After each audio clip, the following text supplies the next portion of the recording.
Okay students, we shall now discuss about the details of the 3 stages and some more related aspects. So first stage we had seen, that is first step is instruction fetch. The first step as indicated before is to fetch the instruction bytes or bytes from the external memory. This external memory is a vast area containing many bytes of instructions. Therefore, the processor must pinpoint the correct location of this large memory area to extract the target byte. Okay. അപ്പോൾ ഇവിടെ നമുക്ക് first step എന്ന് പറയുന്നത് instruction fetch ചെയ്യാൻ വേണ്ടിയാണ്. അപ്പോൾ instruction bytes അല്ലെങ്കിൽ byte fetch ചെയ്യണം. എക്സ്റ്റേണൽ വാസ്റ്റ് ഏരിയ ആണ്. ഓക്കെ, അത് ചെറിയൊരു മെമ്മറി ഏരിയ അല്ല, വാസ്റ്റ് ആണ്. Okay, many bytes of instructions ഉണ്ട്. സോ അത് ഫെച്ച് ചെയ്യണമെങ്കിൽ പ്രോസസ്സറിന് ആദ്യം ആ ഒരു ലൊക്കേഷൻ എന്തായാലും പറയേണ്ടി വരും. സോ ലൊക്കേഷൻ കൊടുക്കേണ്ടി വരും. അപ്പോൾ ലൊക്കേഷൻ എന്ന് പറയുന്നത് അതിന് അഡ്രസ്സാണ്. അപ്പം ആ ഒരു മെമ്മറി ഏരിയേൻ്റെ ഒരു അഡ്രസ്സ് കൊടുക്കേണ്ടി വരും. ഏത് ലൊക്കേഷൻ നിന്നാണ് ഡേറ്റ എടുക്കേണ്ടത്, ഓക്കെ, ഫെച്ച് ചെയ്യേണ്ടത്. It was already indicated that every memory location, that is byte in majority of cases, has a unique binary address. Okay, അപ്പോൾ ഇതിന് മുമ്പ് നമ്മൾ പ്രോസസ്സർ ബേസിക്സ് എടുത്തപ്പോൾ അതിൽ പറഞ്ഞിട്ടുണ്ടായിരുന്നു അഡ്രസ്സും അഡ്രസ് ബസ്സും അങ്ങനെ കുറേ കാര്യങ്ങൾ. അപ്പോൾ ഇതിൽ ഓരോ മെമ്മറി ലൊക്കേഷനും ഒരു അഡ്രസ്സ് ഉണ്ടാവും, ഒരു യുണീക്ക് ബൈനറി അഡ്രസ്സ് ഉണ്ട്. After receiving this address, the duty of the memory device is to decode the address to locate the target byte and place it on the data bus so that content of that address is available for the processor. Therefore, for the purpose of instruction fetch, processor places an address composed of multiple bits of binary information on the address bus. അതായത് ഇവിടെ നമുക്ക് first ഞാൻ പറഞ്ഞല്ലോ address, അതായത് ഒരു ലൊക്കേഷനിൽ നിന്ന് data എടുക്കണമെങ്കിൽ ഡേറ്റ ഇപ്പോൾ ഫെച്ച് ചെയ്യണമല്ലോ, അപ്പം അതിന് അഡ്രസ്സ് വേണം. ഓക്കെ, ഇനി അഡ്രസ്സ് കിട്ടിക്കഴിഞ്ഞാൽ പ്രോസസ്സർ അല്ലെങ്കിൽ മെമ്മറി ഡിവൈസ് എന്ത് ചെയ്യുന്നു എന്ന് വെച്ചാൽ അഡ്രസ്സ് ഡീകോഡ് ചെയ്യുന്നു. ഓക്കെ, ഇനി ആ ടാർഗറ്റ് ബൈറ്റിനെ ലൊക്കേറ്റ് ചെയ്യുന്നു, എവിടെയാണ്, ഏത് അഡ്രസ്സിലാണ്. ആൻഡ് അത് ആ ഒരു ഡേറ്റ കിട്ടിക്കഴിഞ്ഞാൽ അത് ഡേറ്റ ബസ്സിലേക്ക് വെക്കുന്നു. ഓക്കെ, ഡേറ്റ ബസ് പ്ലേസ് ചെയ്യുന്നു. ഓക്കെ, നൗ ഇനി ആ ഒരു കണ്ടൻറ്റ്, അതായത് അഡ്രസ്സിൻ്റെ ആ ഒരു കണ്ടൻറ്റ് അല്ലെങ്കിൽ ആ അഡ്രസ്സിൽ ഏത് ഡേറ്റയാണോ സ്റ്റോർ ചെയ്തിട്ടുള്ളത് അത് പ്രോസസ്സറിലേക്ക് കൊടുക്കാൻ വേണ്ടിയാണ്. ഓക്കെ, പ്രോസസ്സറിന് അത് കിട്ടും. ഇനി therefore for the purpose of instruction fetch, processor places an address that is composed of multiple bits of binary information on the address bus. Okay, instruction ഫെച്ചിന് വേണ്ടി പ്രോസസ്സർ എന്ത് ചെയ്യുന്നു, അഡ്രസ്സ് പ്ലേസ് ചെയ്യുന്നു അഡ്രസ് ബസ്സിൽ. Simultaneously, processor also sends a memory read signal through its control bus. When these signals reach the memory device, data are sent to the processor automatically by the memory device. Schematically, this transaction is depicted, which is known as timing diagram. Okay, that is figure 7 ആണ്. Now, observe that the data must be valid when the memory read goes from low to high.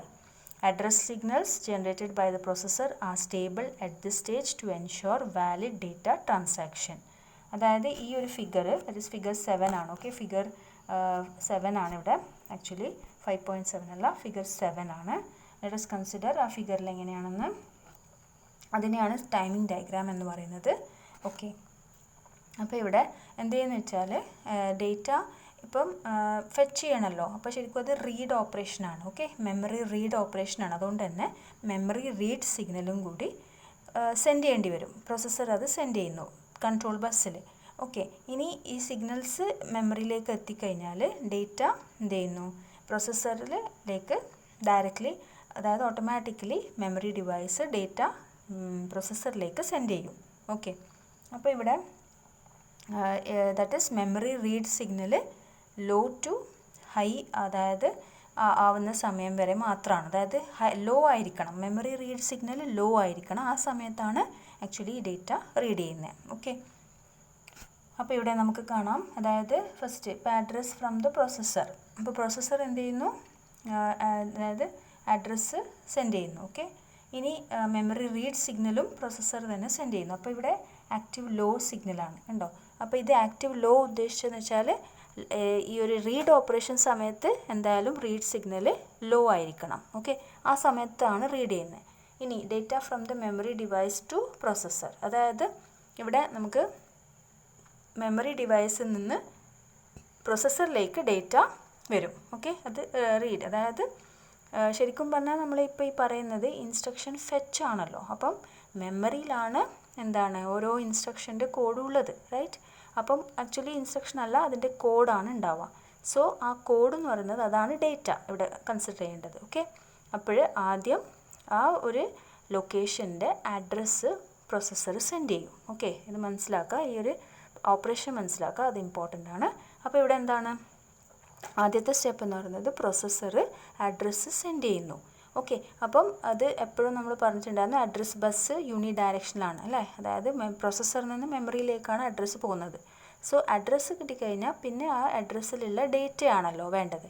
അപ്പോൾ memory read സിഗ്നലും കൂടി control ബസ്സിൽ processor send ചെയ്യും. Okay, അപ്പം memory എപ്പോഴാണോ law, അതായത് memory read signal law ആവുന്ന സമയത്ത് മാത്രമേ റീഡ് ഓപ്പറേഷൻ നടക്കൂ. എപ്പോഴാണോ അത് ഹൈ ആവുന്ന ആ സമയത്ത് റീഡ് ഓപ്പറേഷൻ സ്റ്റോപ്പ് ആവും. അപ്പോൾ ഇപ്പം മെമ്മറി എന്താണ്, അതായത് processor memory read signal send ചെയ്തു.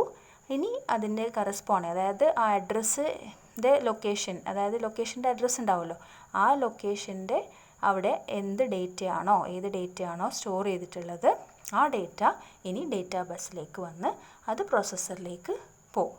ഓക്കെ, അതാണ് ദാറ്റ് ഈസ് ഇൻസ്ട്രക്ഷൻ ഫെച്ച് എന്ന് പറയുന്നത്.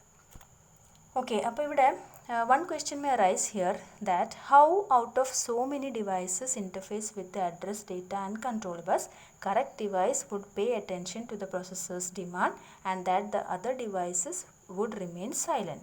The answer is every device has a chip select input, generally designated as CE or CS, okay, chip select. And if this input is not activated, device does not react with the system bus communications. Using a part of the address lines and a suitable decoder, processor activates only one device during any communication and that solves the problem. This technique is known as address decoding and device selection. A processor is assisted with a memory decoder and an input-output decoder to target the correct device. Okay, അപ്പോൾ ഇവിടെ ഈ പറയുന്നത് നമുക്കൊരു doubt ഉണ്ടാവാം, അതായത് ഇപ്പോൾ കുറേ devices interface ചെയ്തിട്ടുണ്ടല്ലോ. അപ്പോൾ ഇവിടെ കുറേ ഡിവൈസ് ഇൻ്റർഫേസ് ചെയ്യുമ്പോൾ ഇപ്പം data bus, address bus, control ബസ്സിലേക്ക് കണക്ഷൻസ് പോകുന്നുണ്ടല്ലോ. അപ്പോൾ ഏത് ഡിവൈസ്, അതായത് ഇപ്പോൾ പ്രോസസ്സറിൻ്റെ ഡിമാൻഡിൽ ഏത് ഡിവൈസാണ് ആക്റ്റീവ് ആവേണ്ടത് അല്ലെങ്കിൽ റിയാക്ട് ചെയ്യേണ്ടത്, അതേഴ്സ് ഏതൊക്കെയാണ് സൈലൻ്റ് ആവേണ്ടത്. അപ്പോൾ അത് മനസ്സിലാക്കുന്നത് അതിൻ്റെ ചിപ്പ് സെലക്ട് വെച്ചിട്ടാണ്. അപ്പോൾ ഒരു ഡിവൈസിന് ഒരു ചിപ്പ് സെലക്ട് ഇൻപുട്ട് ഉണ്ട്, അത് ആക്ടിവേറ്റ് ആയിക്കഴിഞ്ഞാൽ മാത്രമേ അത് റിയാക്ട് ചെയ്യാൻ പറ്റൂ. അതായത് സിസ്റ്റം ബസ് കമ്മ്യൂണിക്കേഷൻസ് വെച്ചിട്ട് അത് റിയാക്ട് ചെയ്യാൻ പറ്റൂ. ഓക്കെ, അല്ലെങ്കിൽ അത് it will not participate in the communication. അപ്പോൾ ഇവിടെ ഒരു ഡീകോഡർ വേണം, അതുപോലെ തന്നെ അഡ്രസ് ലൈൻസ് വേണം. Okay, and so the processor activates only one device, ഒരു ഡിവൈസിനാണ് ആക്ടിവേറ്റ് ചെയ്യുന്നത്. ഓക്കെ, ആൻഡ് അഡ്രസ് ഈ ഒരു ടെക്നീക്കിനെയാണ് address decoding and device selection എന്ന് പറയുന്നത്. ഓക്കെ, അതിനുശേഷം ഡിവൈസ് സെലക്ട് ചെയ്ത് കഴിഞ്ഞാൽ പിന്നെയാണ് കമ്മ്യൂണിക്കേഷൻ നടക്കുന്നത്. ഓക്കെ, അപ്പോൾ ഒരു മെമ്മറി ഡീകോഡർ ഉണ്ട്, അതുപോലെ തന്നെ ഇൻപുട്ട് ഔട്ട്പുട്ട് ഡീകോഡർ ഉണ്ട് to target the correct device. Okay, next is the instruction decode. That is, after receiving the instruction code byte within itself, processor becomes busy in understanding it. That is what to do. This part is known as instruction decode, carried out within the processor itself. After the completion of the instruction decoding, processor knows whether to fetch the operands from the external memory or to increment a register by 1 or to store a register content in the external memory location. This instruction decoding may be implemented through hardware. Instruction decoding may also be implemented through software known as microprogramming. This demands a miniature processor within the processor itself, completely devoted for instruction decoding and its execution. അതായത് ഇവിടെ second step എന്ന് പറയുന്നത്, അതായത് first step instruction fetch ആണ്, second step instruction decode. ഇനി ആ ഒരു instruction, അതായത് ഇപ്പോൾ ആ ബൈറ്റ് കിട്ടിയല്ലോ, കോഡ് കിട്ടി. ഓക്കെ, ഇൻസ്ട്രക്ഷൻ കോഡ് കിട്ടി, ഫെച്ച് ചെയ്ത് കഴിഞ്ഞാൽ അത് കോഡ് വന്നല്ലോ, പ്രോസസ്സറിലേക്ക് വന്നു.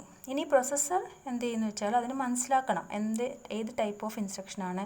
ഓക്കെ, എന്നാലല്ലേ അടുത്ത സ്റ്റെപ്പ് ചെയ്യാൻ പറ്റൂ. സോ അതാണ് ഇൻസ്ട്രക്ഷൻ ഡീകോഡ്. സോ അത് പ്രോസസ്സറിൻ്റെ ഉള്ളിൽ തന്നെയാണ് ചെയ്യുന്നത്. ഓക്കെ, അപ്പോൾ ഇവിടെ എന്ത് ചെയ്യുന്നു വെച്ചാൽ ആ ഒരു ഡീകോഡിങ് കഴിഞ്ഞാലാണ് പ്രോസസ്സറിന് മനസ്സിലാക്കാൻ പറ്റുന്നത് അതായത് എന്താണ് അടുത്ത step, that is operands fetch ചെയ്യണോ, ഓക്കെ, മെമ്മറിയിൽ നിന്ന്, അല്ലെങ്കിൽ ഒരു രജിസ്റ്ററിന് ഇൻക്രിമെൻറ്റ് ചെയ്യണോ, ഓക്കെ, അല്ലെങ്കിൽ ഒരു രജിസ്റ്റർ കണ്ടൻറ്റ് എക്സ്റ്റേണൽ മെമ്മറിയിലേക്ക് സ്റ്റോർ ചെയ്യണോ, ഓക്കെ, അതാണ് ആ സ്റ്റെപ്പ്. അതെല്ലാം അടുത്ത സ്റ്റെപ്പ് എന്താണോ അത് ഡീകോഡ് ചെയ്ത് കഴിഞ്ഞാലാണ് മനസ്സിലാക്കാൻ പറ്റുന്നത്. And this instruction decoding may be implemented, രണ്ട് രീതിയിൽ ഇംപ്ലിമെൻറ്റ് ചെയ്യാം, ഹാർഡ്വെയർ ആൻഡ് സോഫ്റ്റ്വെയർ. അതായത് ഇപ്പം സോഫ്റ്റ്വെയർ ആണെങ്കിൽ അതിനെ മൈക്രോ പ്രോഗ്രാമിംഗ് എന്ന് പറയുന്നു.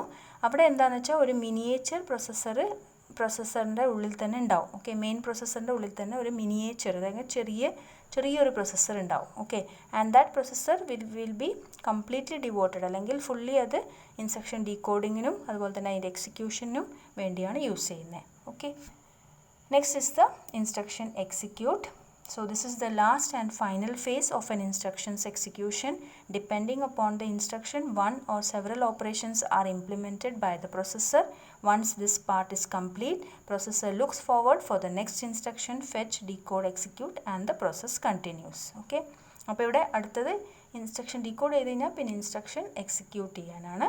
അതാണ് last and final phase. Okay, അപ്പോൾ ഇവിടെ ഏത് ടൈപ്പ് ഓഫ് ഇൻസ്ട്രക്ഷൻ ഒന്നോ രണ്ടോ ഓപ്പറേഷൻസ് ഇത് പെർഫോം ചെയ്യും. Okay, processor.